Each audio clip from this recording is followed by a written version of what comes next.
ഹരേ രാമ രാമ രാമ ഹരേ ഹരേ, ഹരേ കൃഷ്ണ കൃഷ്ണ കൃഷ്ണ ഹരേ ഹരേ, ഹരേ രാമ രാമ രാമ ഹരേ ഹരേ, ഹരേ കൃഷ്ണ കൃഷ്ണ കൃഷ്ണ ഹരേ ഹരേ, ഹരേ രാമ രാമ രാമ ഹരേ ഹരേ, ഹരേ കൃഷ്ണ കൃഷ്ണ കൃഷ്ണ കൃഷ്ണ ഹരേ ഹരേ. സർവത്ര ഗോവിന്ദനാമ സങ്കീർത്തനം, ഗോവിന്ദ ഗോവിന്ദ.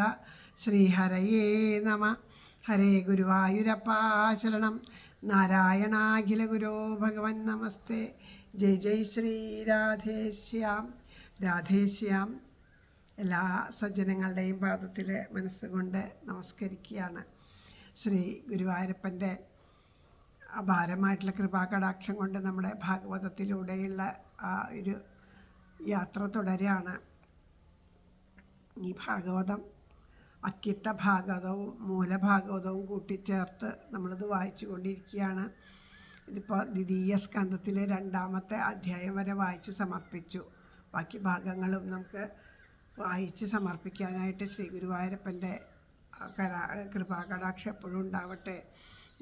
നിങ്ങളുടെ ഓരോരുത്തരുടെയും പ്രാർത്ഥനയും കൂടിയും അതിന് ശരിക്കും ഒരു പ്രധാന ഘടകം തന്നെയാണ്. നമ്മുടെ എല്ലാവരുടെയും മനസ്സിലുള്ള കലികൽമഷങ്ങളൊക്കെ തീർന്ന് മനോമാലിന്യങ്ങളൊക്കെ നീങ്ങി നമുക്കെല്ലാവർക്കും ഭഗവാനിലെ അടിയുറച്ച പ്രേമഭക്തി ഉണ്ടാവട്ടെ എന്ന് പ്രാർത്ഥിച്ചുകൊണ്ട് നമുക്ക് പാരായണം ആരംഭിക്കാം. 3-ാമത്തെ ദ്വിതീയ സ്കന്ധത്തിലെ 3-ാമത്തെ അധ്യായമാണ് നമുക്ക് പാരായണം ചെയ്യേണ്ടത്. ഓം നമോ ഭഗവതേ വാസുദേവായ, ഓം നമോ ഭഗവതേ വാസുദേവായ, ഓം നമോ ഭഗവതേ വാസുദേവായ, ഓം ശ്രീകൃഷ്ണ പരമാത്മനേ നമഃ. ശ്രീമദ് ഭാഗവതം ദ്വിതീയ സ്കന്ധം 3-യ അധ്യായം. ശ്രീശുക ഉവാച ഏവമേതദ് നിഗദിതം പൃഷ്ടവാൻ യദ്ഭവാൻ മമാ നൃണാം യത് മ്രിയമാണാനാം മനുഷ്യേഷു മനീഷിണാം ബ്രഹ്മവർച്ചസഃ കാമാസ്തു യജേത ബ്രഹ്മണസ്പതിം ഇന്ദ്രം ഇന്ദ്രിയകാമാസ്തു പ്രജാകാമാ പ്രജാപതിൻ ദേവീം മായാം തു ശ്രീകാമാസ്തേജസ്കാമോ വിഭാവസും വസുകാമോ വസുൻ രുദ്രൻ വീര്യകാമോധ വീര്യവൻ അന്നാദ്യകാമാസ്ത്വദിതിം സ്വർഗകാമോദിതേ സുധൻ വിശ്വൻ ദേവൻ രാജ്യകാമ സാധ്യൻ സംസാധകോ വിശാം ആയുഷ്കാമോ അശ്വിനോ ദേവോ പുഷ്ടികാമ ഇളം യജത് പ്രതിഷ്ഠാകാമ പുരുഷോരോദസീ ലോകമാതരോ രൂപാഭികാമോ ഗന്ധർവൻ ശ്രീകാമോ അപ്സര ഉർവശി ആധിപത്യകാമ്യ സർവേഷാം യജേത പരമേഷ്ഠിനം യജ്ഞം യജേത് യശസ്കാമേ കോശകാമ പ്രചേതസം വിദ്യാകാമസ്തു ഗിരിശം ദാമ്പത്യാർത്ഥ ഉമാസതിം ധർമാർത്ഥ ഉത്തമ ശ്ലോകം തന്തും ധന്യൻ ബുധൻ യജേത് രക്ഷാകാമാ പുണ്യജനാൻ ഓജസ്കാമോ മരുദ്ഗണാൻ രാജ്യകാമോ മനുൻ ദേവൻ നിരർദ്ദിം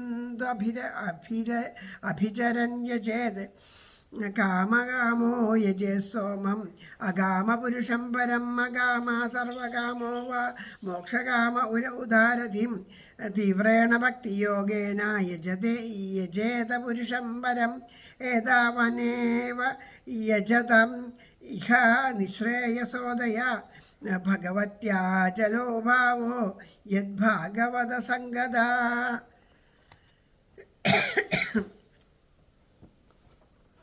ദ്വിതീയ സ്കന്ധം 3-ാം അധ്യായത്തിൽ ഈ അധ്യായത്തിന് അക്കിത്ത ഭാഗവതത്തിലെ സ്ഥൂല ധ്യാന നിരൂപണം എന്നാണ് പേര് കൊടുത്തിരിക്കുന്നത്.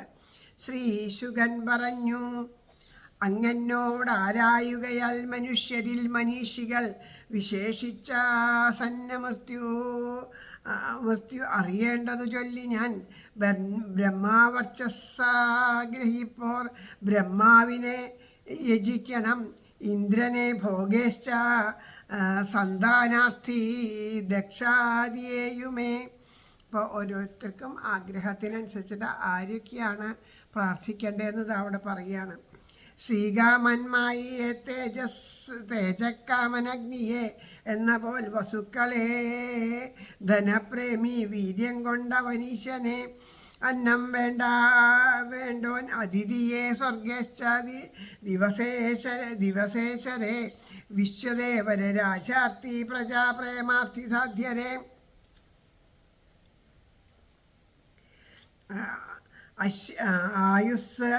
അശ്വിനികളെ ദേഹപുഷ്ടിക്കു ഭൂമിയെ പ്രതിഷ്ഠാകാമരോ ദിവ്യാ പൃഥ്വീ പ്രതിഷ്ഠാകാമരോ ദാവ്യ പൃഥ്വീ ദന്തമൂർത്തിയെ ശ്രീകാമി ഉർവശിയെ രൂപേശ്ചു ഗന്ധർവരേസ്തഥാ സർവാധിപത്യശ്ചു ബ്രഹ്മാവിനെയും താൻ യജിക്കണം. യശോർത്ഥി യജ്ഞനെ ഭണ്ഡാർത്ഥി ഭാഷിയെ ഈശനെ വിദ്യാർത്ഥി ഗാർഹസ്ഥ്യപ്രേമി ഉമയെയും യജിക്കണം. ഉത്തമശ്ലോകനെ ധർമ്മകാമൻ കാമാർത്ഥി സോമനെ പരംപുമാനെ അഗാമി യജോകാംക്ഷി മരുത്തിനെ രക്ഷാർത്ഥി പുണ്യവാന്മാരെ രാജ്യകാമൻ മനുക്കളെ അഭിചാരൻ നൈര്യതനെ വംശകാമൻ പിതുക്കളെ അഗാമ സർവകാമന്മാർ ഉദാരൻ മോക്ഷകാമനും പരംപുരുഷനെ തന്നെ യജിപ്പൂ തീവ്രഭക്തിയാൽ. ഓരോരോ ആവശ്യത്തിന് ഇപ്പോൾ കഴിഞ്ഞ അതിൽ എങ്ങനെയൊക്കെയാണ് ഭഗവാനെ ഭജിക്കുന്നത്, എന്താണ് ചെയ്യേണ്ടത് എന്ന് ചോദിച്ചതിൻ്റെ ഒരു ഉത്തരമായിട്ടാണ് കഴിഞ്ഞ തവണ പറഞ്ഞു കൊടുത്തത്. അപ്പോൾ ഈ ഒരു അധ്യായത്തിൽ പറയണു, മൂന്നാമത്തെ അധ്യായത്തിൽ പറയണു എങ്ങനെയാണ് ഭക്തി, ആ രാജാവിൻ്റെ ഭക്തിയെയും ആ കഥാശ്രവണത്തിൽ വീണ്ടും ഉള്ള ആ ആദരവിനെയൊക്കെ വർണ്ണിച്ചുകൊണ്ട് പറയാണ്. ഒരിക്കലെങ്കിലും മനുഷ്യഭാവത്തെ പ്രാപിക്കാൻ സാധിച്ച ജീവന്മാരിലെ മരണം അടുത്തിരിക്കുന്നവരെ അനുഷ്ഠിക്കേണ്ട ആ ഹരികഥാശ്രവണാദികൾ എങ്ങനെയാണെന്ന് അങ്ങയുടെ ചോദ്യം കേട്ടിട്ടാണ് ഞാൻ ആ ഉത്തരം പറഞ്ഞു തന്നത് എന്ന് പറയണു. പിന്നെ അടുത്തതായിട്ട് പറയണത് വിഷ്ണുവിനെ ഒഴിച്ചുള്ള ദേവന്മാരെ ഭജിക്കുന്നത് ആ പുത്രാദികളെ സ്നേഹിക്കുന്നത് കൊണ്ട് ഉണ്ടാകുന്നത് പോലെ ആ തുച്ഛഫലങ്ങളെയാണ് നൽകുന്നത് എന്ന് പറയുകയാണ്. അപ്പോൾ അതുകൊണ്ട് ഓരോരുത്തരും ഇപ്പോൾ ബ്രഹ്മതേജസ് ഉണ്ടാവണമെന്ന് ആഗ്രഹിക്കണം, ബ്രഹ്മാവിനെയാണ് തപസ് ചെയ്യണത്. ആ ഇന്ദ്രൻ്റെ പോലെ അവിടെ സുഖത്തെ ആഗ്രഹിക്കും. ഇന്ദ്രൻ എപ്പോഴും സുഖിയാണ്, സുഖിമാനായിട്ടാണ്. അപ്പോൾ ആ സുഖം ആഗ്രഹിക്കുന്ന ഒരു ഇന്ദ്രനെയാണ്. സന്താനങ്ങളെയൊക്കെ ആഗ്രഹിക്കുന്ന ഒരു ദക്ഷനെ പൂജിക്കണം. അതായത് ദക്ഷ പ്രജാപതികളായിട്ടുള്ള പ്രജാപതികളുണ്ടല്ലോ, അവരെയാണ് ചെയ്യേണ്ടത്. അതുപോലെ ഐശ്വര്യം ആഗ്രഹിക്കുന്ന ഒരു ദുർഗാദേവിയെ, പ്രഭാവത്തെ ആഗ്രഹിക്കുന്ന ഒരു അഗ്നിദേവനെ, ധനം ആഗ്രഹിക്കുന്നത് അഷ്ടാവസുക്കളെ, വീര്യം ആഗ്രഹിക്കുന്നത് അതായത് ഇപ്പം നമ്മൾ ഇങ്ങനെ കഴുത്തറുത്ത് ബലി നൽകി അങ്ങനെയുള്ള കർമ്മങ്ങളൊക്കെ ഉണ്ടല്ലോ, ആ ഘോരകർമ്മങ്ങൾ അങ്ങനെ ചെയ്യുന്നിട്ട് അവരൊക്കെ രുദ്രന്മാരെയൊക്കെ അങ്ങനെയുള്ള ആ രുദ്രന്മാരെയൊക്കെ ആണ് പൂജിക്കേണ്ടതെന്ന് പറയുക. അതുപോലെ ഭക്ഷ്യാദി പദാർത്ഥങ്ങളെ ആഗ്രഹിക്കുന്നവർ അതിഥിയാണ്. സ്വർഗത്തെ ആഗ്രഹിക്കുന്നവർ അതിഥിപുത്രന്മാരായിട്ടുള്ള 12 ആദിത്യന്മാരെയും, രാജ്യത്തെ ആഗ്രഹിക്കുന്നത് വിശ്വദേവന്മാരെ, ദേശത്തിലുള്ള ജനങ്ങൾ തൻ്റെ കീഴിൽ നിലനിൽക്കണം എന്ന് ആഗ്രഹിക്കുന്നവർ ദേവന്മാരെയും ഒക്കെയാണ് പൂജിക്കേണ്ടത് എന്ന് പറയാം. ദീർഘായുസിനെ ആഗ്രഹിക്കുന്നവരാണ് അശ്വിനി ദേവന്മാരെ ഉപാസിക്കണം. അതുപോലെ അഭിവൃദ്ധിയെ ആഗ്രഹിക്കുന്നവർ ഭൂമിദേവിയെ ഉപാസിക്കണം. സ്ഥാനത്തും താഴ്ച വരാണ്ട് തൻ്റെ ആ സ്ഥാനഭ്രംശം വരാണ്ടിരിക്കണം എന്ന് ആഗ്രഹിക്കുന്നവർ ലോകമാതാപിതാക്കന്മാരായിരിക്കുന്നത് ദാവ്യ ഭൂമികളെയൊക്കെ ആണ് അവരൊക്കെയാണ് ഭജിക്കേണ്ടത്. അഥവാ അവരൊക്കെയാണ് ഉപാസിക്കേണ്ടത് എന്ന് പറയണം. അങ്ങനെ സൗന്ദര്യമാണ് ആഗ്രഹിക്കുന്നത് ഗന്ധർവന്മാരെ. സ്ത്രീയെ ആഗ്രഹിക്കണവർ ഉർവശിയെ പൂജിക്കണം. അതുപോലെ എല്ലാവർക്കും അധിപനായിരിക്കണം എന്നുള്ള സർവാധിപത്യം ആഗ്രഹിക്കുന്നവർ ബ്രഹ്മാവിനെ പൂജിക്കണം. സൽകീർത്തിയെ ആഗ്രഹിക്കുന്നതിൻ്റെ യജ്ഞമൂർത്തിയായ ആ ശ്രീഹരിയെ ആണ്. ഭണ്ഡാരത്തിൽ, അതായത് ഭണ്ഡാരം, നമ്മുടെ സമ്പാദ്യം വർദ്ധിച്ചു വരണമെന്ന് ആഗ്രഹിക്കുന്നവർ വരുണദേവനെയാണ് ഉപാസിക്കുന്നത്. വിദ്യാഭിവൃദ്ധിയെ ആഗ്രഹിക്കുന്നത് ശ്രീ പരമേശ്വരനെ ഉപാസിക്കണം. ഭാര്യ ഭർത്താക്കന്മാർ തമ്മിലുള്ള അന്യോന്യം കലഹിക്കാണ്ട് സുഖത്തോടും സന്തോഷത്തോടും കൂടി ജീവിക്കണമെന്ന് ആഗ്രഹിക്കുന്നുള്ളവർ ഉമാദേവിയാണ് ഉപാസിക്കേണ്ടത് എന്ന് പറയണം. അങ്ങനെ ധർമ്മം അധികരിച്ച് വരണം എന്നാണ് ആഗ്രഹിക്കുന്നത് ഉള്ളവർ ഉത്തമ ശ്ലോകൻ എന്ന് പേരായിട്ടുള്ള ആ ഭഗവാന്റെ ആ ഉത്തമ ശ്ലോകൻ എന്നുള്ള ഭാവത്തെ ആണ് ഉപാസിക്കേണ്ടത്. വംശത്തിന് നാശമൊന്നും വരാണ്ട് ഇരിക്കണം, വംശം എന്നെന്നും നിലനിൽക്കണം എന്നുള്ളവർ പിതൃദേവന്മാരെയാണ് ഉപാസിക്കേണ്ടത്. ഗുരുവായൂരപ്പ.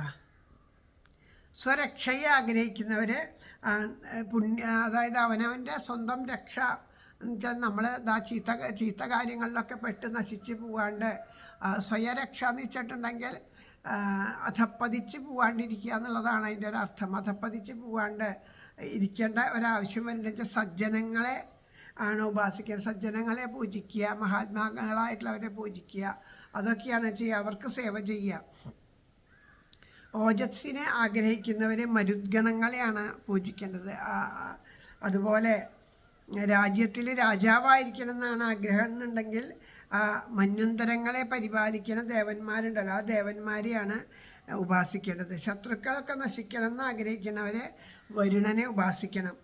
ഭോഗങ്ങളൊക്കെ ആഗ്രഹിക്കുന്നവർ, അതായത് നല്ല എത്ര അനുഭവിച്ചിട്ടും മതി വരാത്ത ഭോഗാസക്തി ഉള്ളവർ, ആ ഭോഗങ്ങളെ ആഗ്രഹിക്കുന്നവർ ചന്ദ്രനെയാണ് ഉപാസിക്കുന്നത്. ഒന്നിലും ആഗ്രഹം ഇല്ലാണ്ടിരിക്കുന്നവരും പ്രകൃതിയിൽ നിന്ന് വിട്ടിരിക്കുന്നവരും അവരാണ് ആ ഭഗവാനെ പൂജിക്കേണ്ടത്. അങ്ങനെയുള്ളവർ ആ ഇളക്കമില്ലാത്ത ഭക്തിയോഗം കൊണ്ട് പരിപൂർണനായിട്ടിരിക്കുന്ന സാക്ഷാൽ ശ്രീകൃഷ്ണ പരമാത്മാവിനെ, പരമപുരുഷനെ പൂജിക്കണം എന്നാണ് പറയണത്. അപ്പോൾ ഓരോരോ ദേവന്മാർക്ക് അവിടെ പറഞ്ഞ് ഓരോ ഫലങ്ങളാണ് കൊടുക്കാൻ കഴിയുള്ളൂ. ആ ഫലങ്ങൾ വെച്ചാൽ എന്ത് തന്നെയായാലും അതിൻ്റേതായ ബുദ്ധിമുട്ടുകളും ദുഃഖങ്ങളൊക്കെ ഉണ്ടാവും. അപ്പോൾ അതുകൊണ്ട് ആ ഭഗവാനായിട്ടുള്ള പരമപുരുഷനായിട്ടുള്ള സാക്ഷാൽ ശ്രീകൃഷ്ണ പരമാത്മാവട്ടെ ഐഹികമായിട്ടുള്ള സകല സുഖത്തെയും അവസാനത്തിൽ മോക്ഷത്തെയും നൽകുന്നുള്ളത് കൊണ്ട് അത്യുത്തമമായിട്ടുള്ളത് ശ്രീകൃഷ്ണ ഭജനം തന്നെയാണ് എന്ന് പറയണം. ആ ഒരു ശ്ലോകത്തിനെ കൊണ്ട് അങ്ങനെ പറയണം. ഇനി അടുത്ത ശ്ലോകം മുതൽ പാരായണം ചെയ്യാം. ഹരേ കൃഷ്ണ.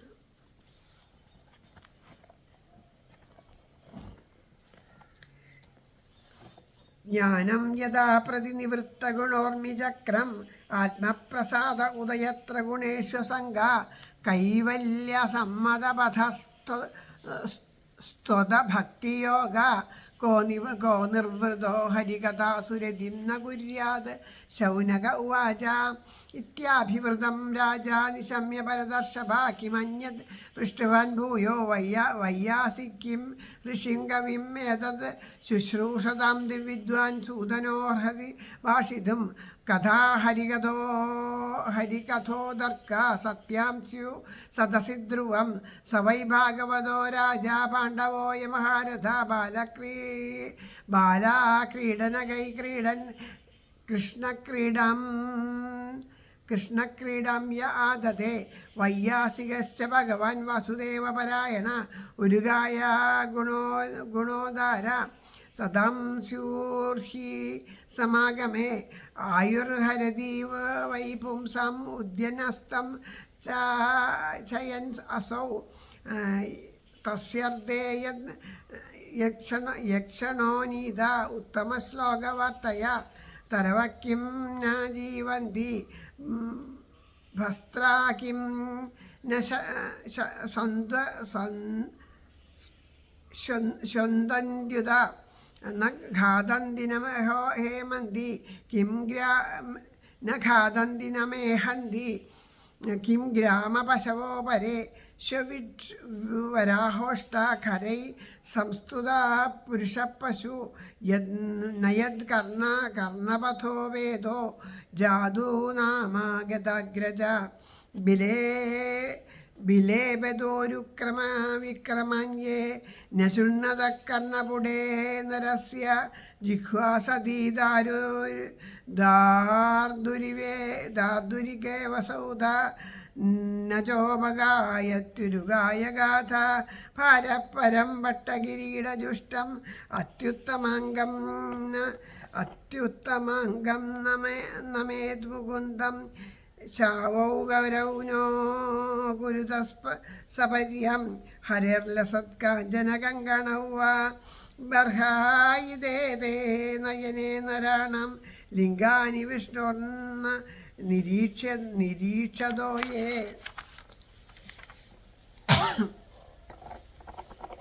പാദൗ നൃണം ഹരേ കൃഷ്ണ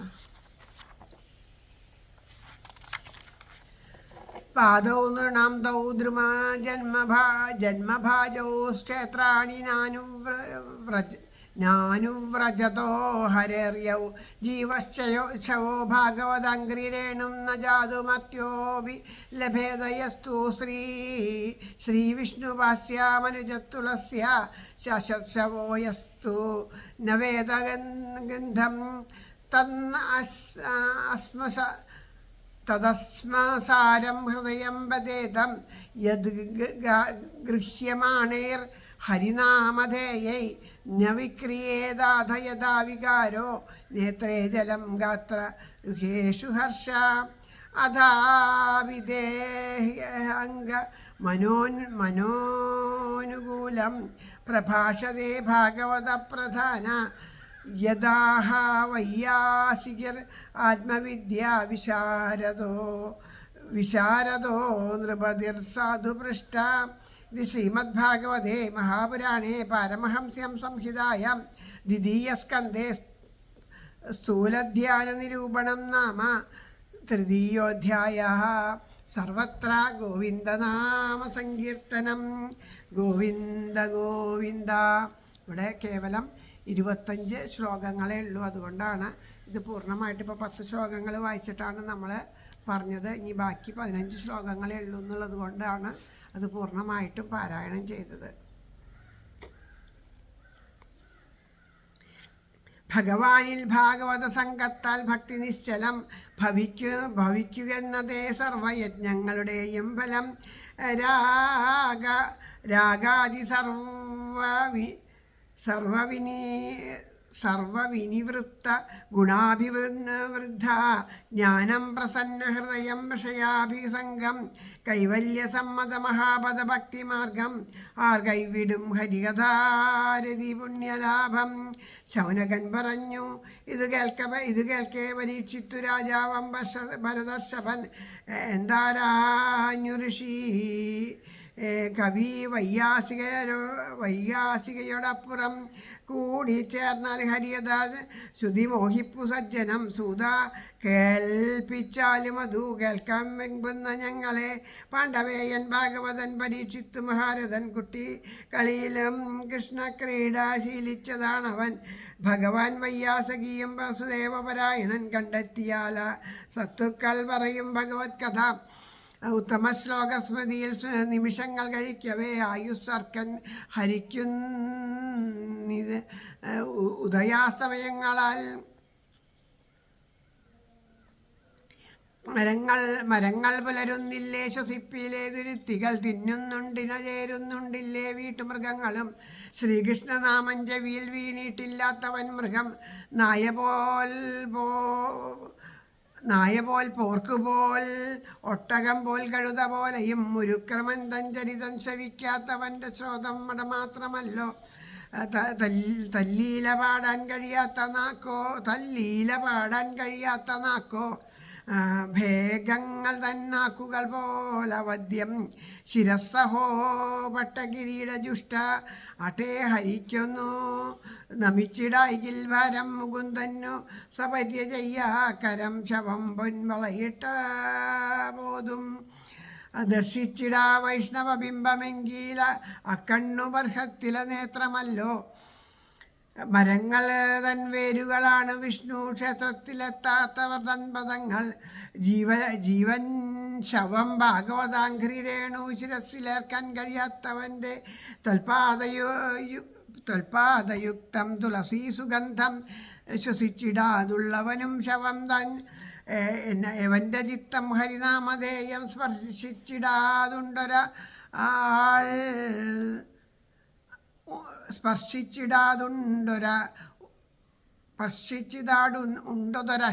അശ്മസാരം. വികാരമുണ്ടെങ്കിലും അവനു ദേഹം കോരിത്തരിക്കും മിഴിനീർത്തുളുമ്പും. അവൻ്റെ ചിത്തം ഹരിനാമധേയം സ്പർശിച്ചിടാതുണ്ട് അതൊര അശ്മസാരം. വികാരമുണ്ടെങ്കിൽ അവനു ദേഹം കോരിത്തരിക്കും മിഴിനീർത്തുളുമ്പും. മനോനുകൂലങ്ങൾ പകർന്നു തന്നു ഞങ്ങൾക്കു നീ ഭാഗവത പ്രധാനൻ. ചൊല്ലൂ പരീക്ഷത്തിനോട് ആത്മവിദ്യാധരൻ ശുഗൻ. പിന്നെ മൊഴിഞ്ഞതങ്ക എന്ന് ശ്രീമദ് ഭാഗവതം 2ാം സ്കന്ധത്തിലെ 3-ാം അധ്യായം ഇവിടെ സമാപിക്കുന്നു. സർവത്ര ഗോവിന്ദനാമ സങ്കീർത്തനം. ഗോവിന്ദ ഗോവിന്ദ.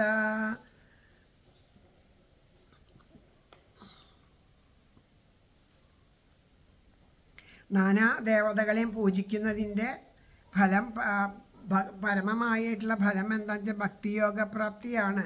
ഈ ലോകത്തിൽ ഏതൊരു ദേവനെ ഏതൊരു ആഗ്രഹത്തോടു കൂടി പൂജിച്ചാലും ആ ദേവൻ്റെ പ്രസാദത്താൽ ആ ഫലം മാത്രമല്ല സിദ്ധിക്കുന്നത്.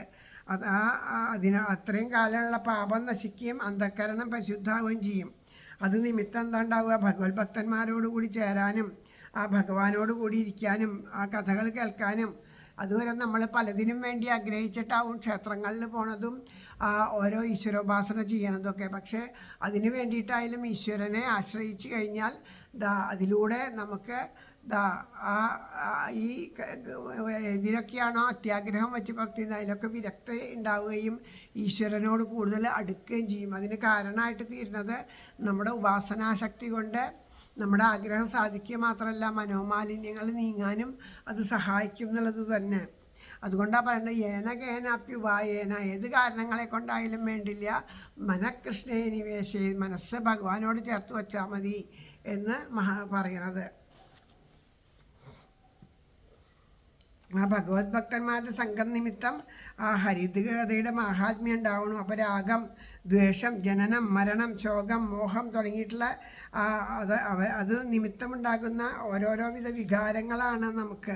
അപ്പോൾ ആർക്കാണോ അറിവുണ്ടാവുന്നത് അവർക്ക് ഇതിൽ നിന്നെല്ലാം മുക്തി പ്രാപിക്കാനായിട്ട് സാധിക്കുന്നു. അപ്പോൾ അതേ കാരണത്താൽ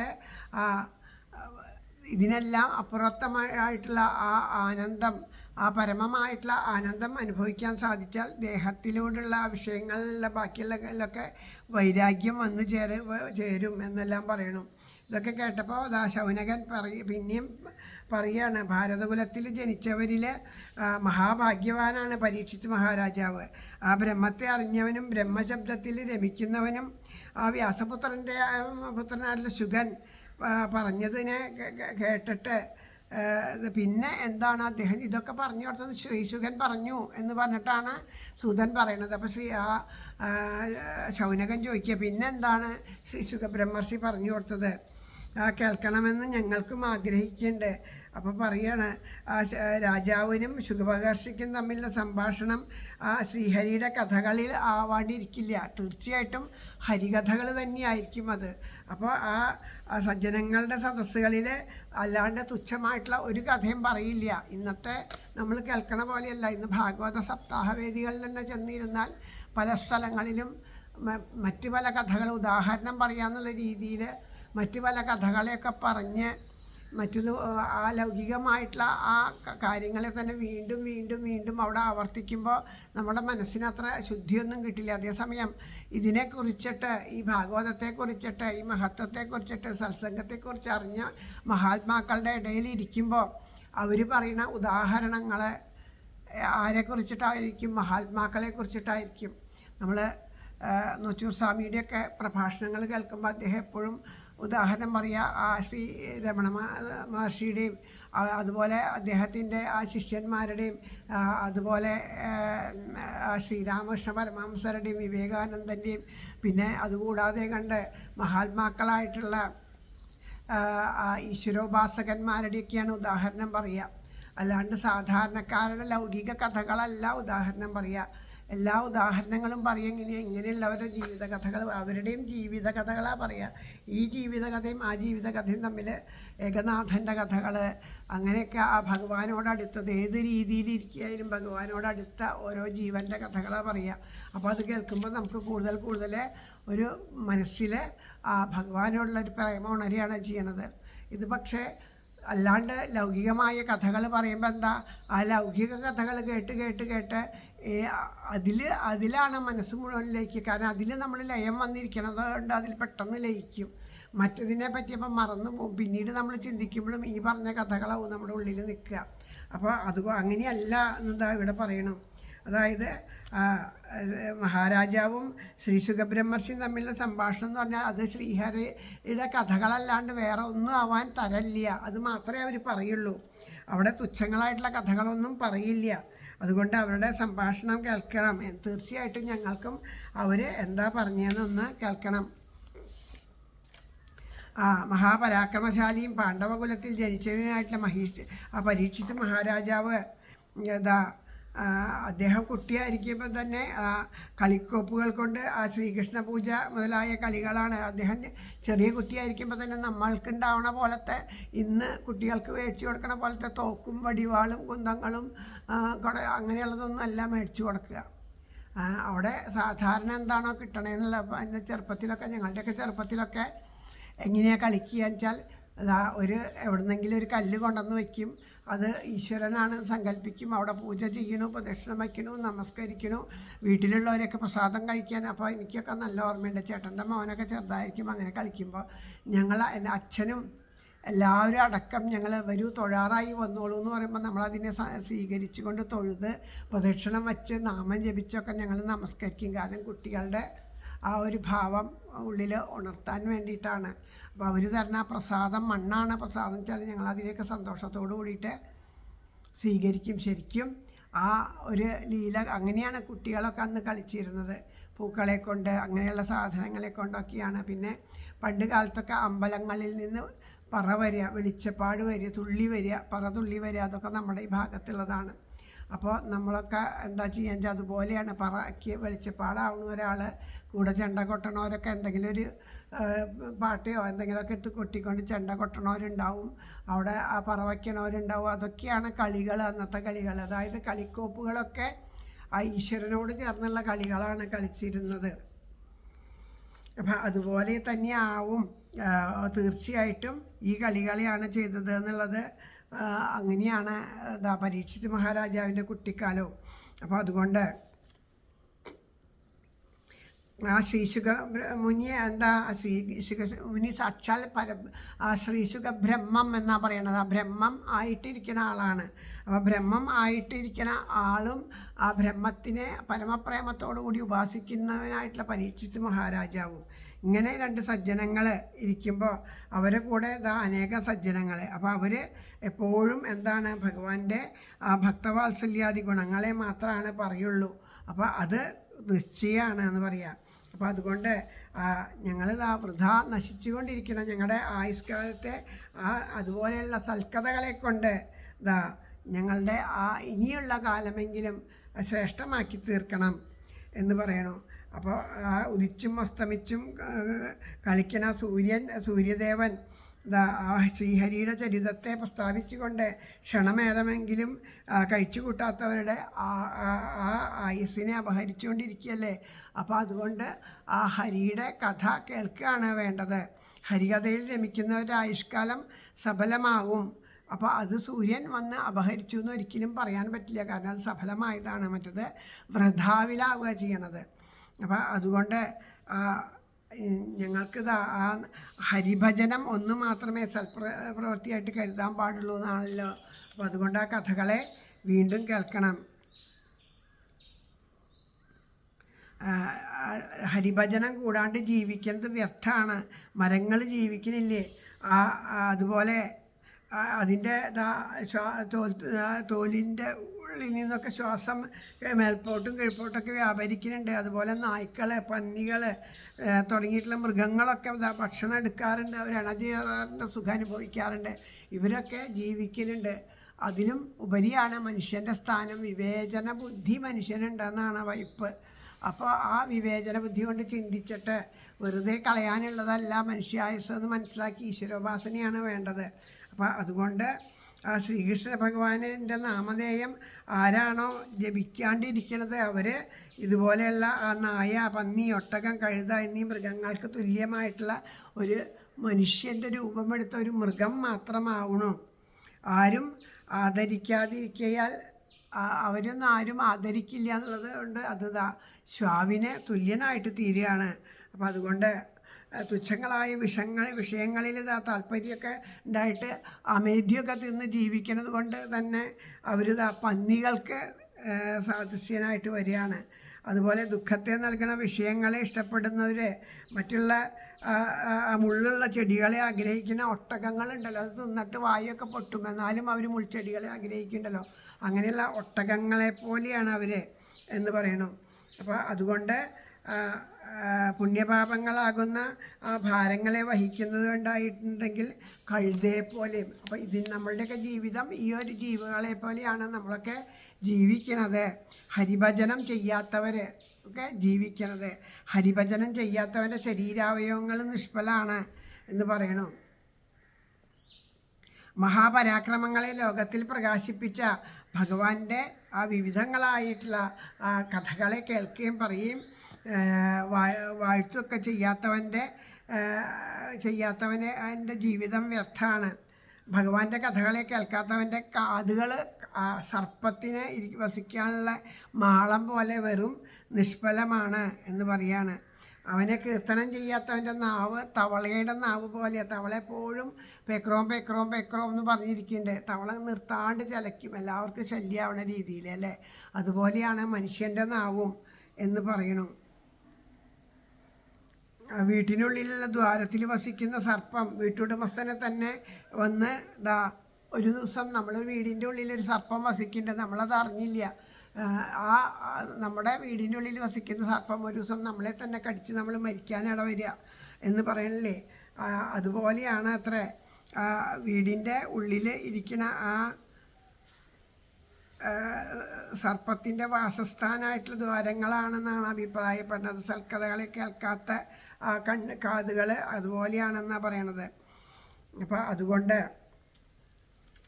പട്ടുവസ്ത്രം കൊണ്ട് തലപ്പാവ് ധരിച്ചിട്ടോ സ്വർണ്ണാഭരണങ്ങൾ അണിഞ്ഞിട്ടോ ശിരസ്സിന് മുക്തിയെ നൽകണ ഭഗവാനെ ആ പട്ടുവസ്ത്രങ്ങളൊക്കെ കൊണ്ടൊക്കെ തലയൊക്കെ അലങ്കരിച്ച് ഒക്കെ വച്ചിട്ടുണ്ടെങ്കിലും ഭഗവാനെ നമസ്കരിക്കാൻ കണ്ട് ആ തല കൊണ്ട് ഒരു ഗുണമില്ല.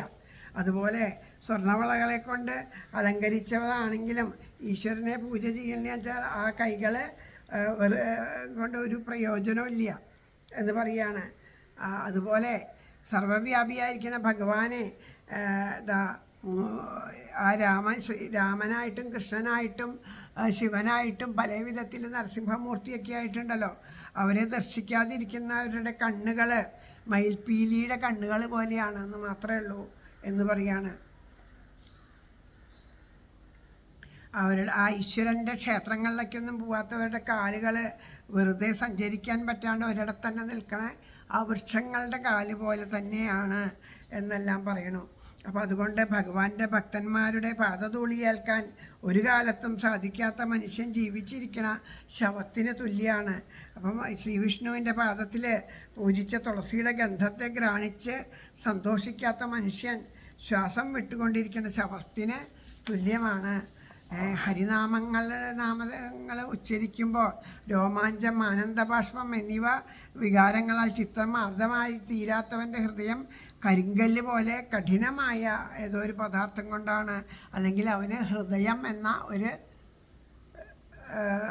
വസ്തു ഇല്ല എന്ന് തന്നെ പറയാം.